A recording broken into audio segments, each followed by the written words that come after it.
मैं समस्त विद्यार्थियों का स्वागत करता हूं और हम सब मिलकर के माता सरस्वती जी को प्रणाम करते हैं और माता सरस्वती जी के आशीर्वाद स्वरूप हम लोग अपने अध्ययन अध्यापन कार्य को और आगे बढ़ाएंगे। रसखान जी के सवैयों में एक आखिरी सवैया बचा हुआ था, आइए हम उसकी व्याख्या करते हैं और कुछ शब्दार्थों पर भी ध्यान देते हैं।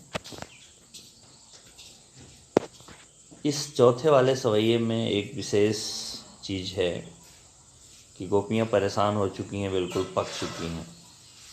क्यों पक चुकी हैं, परेशान हो चुकी हैं? क्योंकि उनको लगता है बार बार कृष्ण हमें मुरली बजा के बुला लेता है, हम अपने ऊपर भी हमारा कोई बस नहीं चलता। काश कुछ ऐसा होता कि वो बुलाता रहता और हम ना जाते तो उसको भी हमारी स्नेह की ज़रूरत पड़ती, वो हमारा भी इंतज़ार करता और वो भी हमारी तरह तड़पता, तो बात कुछ और होती। इसलिए सखियां मिल करके एक जुगाड़ बना रही हैं, कुछ ऐसा करते हैं कि कृष्ण को भी हमारी तरह से ही तड़प महसूस हो। तो एक सखी कहती है, सखी एक काम करो, अब की बार कुछ अलग किया जाए। कैसे अलग किया जाए? तो कहती है जब कृष्ण बांसुरी बजाएंगे, तो रसखान जी लिखते हैं कि जब कृष्ण बांसुरी बजाएंगे तो काननी, कानों में दय लगा देंगे, भौर लेंगे अंगूरी, अपने कानों में उंगली लगा लेंगे, उंगली से कान बंद कर लेंगे। रहीबों रहूँगी, हम सब लोग कानों में उंगली दे रखेंगी। जब भी मुरली धुनि मंद बजई हैं, जब भी वह कृष्ण मुरली की धुन को, उस प्यारी प्यारी धुन को मंद मंद बजाना प्रारंभ करेगा, हम लोग अपने कानों में उंगली लगा लेंगी ताकि बांसुरी की धुन हमें कदापि सुनाई ना दे। और जब सुनाई नहीं देगी तो टेंशन नहीं होगी, हमें जाना पड़ेगा नहीं और हम अपने उद्देश्य में सफल हो जाएंगे। क्योंकि बांसुरी की धुन सुनने के बाद ही हम लोग बेबस हो जाते हैं और मजबूरी में हमको जाना पड़ता है। लेकिन जब आवाज़ ही नहीं आएगी, कानों में उंगली लगा लेंगे, तब ना तो जाना पड़ेगा ना तो हमें परेशानी होगी। मोहनी तानन सो, मन को मोह लेने वाली, तान माने धुन, सो माने से, मन को मोह लेने वाली बांसुरी की धुन तान से। रसखान जी कहते हैं, अटाचढ़, काफ़ी ऊंचाई पर, वृक्ष पर या काफ़ी ऊंचाई की चीज़ पर, अटारी पर चढ़ करके गोधन, गायों को धन मानने वाले कृष्ण जी गई हैं तो गई हैं, गायें तो गाते रहें।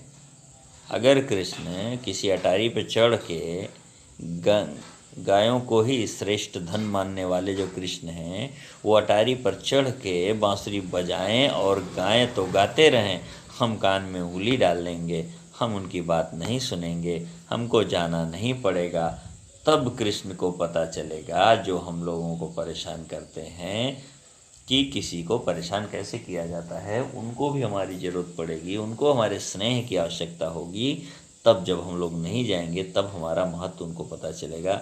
ऐसे उनको हमारा कोई महत्व नहीं लगता, हमको छोड़ के कहीं बांसुरी में मस्त रहते हैं, कहीं ग्वाल वालों में मस्त रहते हैं, हम लोगों का ख्याल नहीं करते, तब उनको हमारा महत्व पता चलेगा। टेरी कहों सिगरे ब्रज लोगनी, मैं बुला करके कहती हूँ, टेर पुकार करके कहती हूँ, सिगरे ब्रज लोगनी, हे ब्रज के लोगों, सिगरे यानी संपूर्ण, सारे के सारे, हे संपूर्ण ब्रज के लोगों, मैं आप लोगों से निवेदन करके कहती हूँ, पुकार करके कहती हूँ। काल ही माने आने वाले दिन में, कल को कितनों समझी हैं, कल कोई कितना भी हमको समझाए कि नहीं, कह रहा है कृष्ण चले जाओ, कुछ भी कहे, लेकिन हम लोग घर से जाने वाली नहीं। माई रीवा मुख की मुस्कान, लेकिन क्या करूं सखी, मुझे बड़ा कष्ट है कि उस कृष्ण के मुख की मुस्कुराहट जैसे ही मेरे दिमाग में आएगी, हम लोगों के मन मस्तिष्क में आ जाएगी, संहारी न जई हैं, न जई हैं, न जई हैं, तो हम लोग अपने आप को संभाल नहीं पाएंगे, दौड़ के कृष्ण तक पहुंच जाएंगे। ये हमारी सबसे बड़ी मजबूरी है। न तो कान में उंगली काम आएगी, ना तो हमारा ये संकल्प काम आएगा, हमें मजबूरी में कृष्ण के पास जाना ही पड़ेगा, ऐसा हमें प्रतीत होता है। आइए हम शब्द संपदा देखते हैं।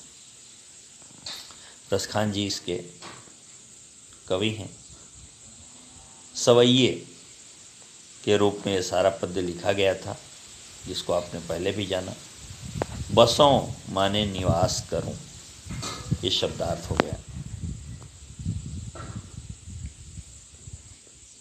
कहा बस मतलब हमारे बस में कहाँ है, जब वो बुलाएंगे तो कहाँ बस में रहो, हमारा बस नहीं चलेगा, हमको मजबूरी में जाना पड़ेगा। मझारन माने बीच में, आप पहले वाले में पढ़े थे, नंद की धेनु मझारन माने नंद बाबा की गैयों के बीच में रहूं, मझारन माने बीच में। गिरि माने पर्वत, पहाड़, शिखर।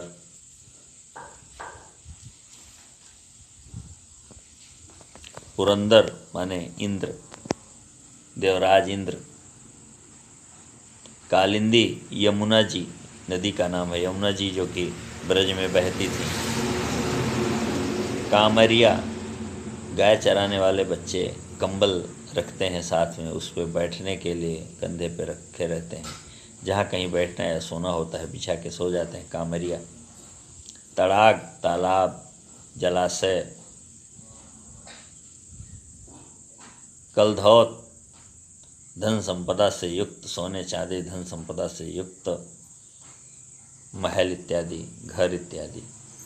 करील एक ऐसा पेड़ जिसमें पत्ते नहीं होते, कांटे का ही पेड़ होता है, क्योंकि कहे हैं रसखान जी कि अगर करील के पेड़ के नीचे भी रहने को मिल जाए लेकिन ब्रज में वो हो तो उसके सामने धन संपदा से भरा हुआ महल भी मैं त्याग सकता हूँ। तो करील माने कांटों का पेड़।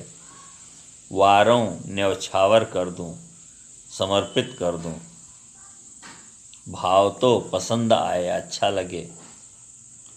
अटा ऊंचा स्थान, अटारी इत्यादि।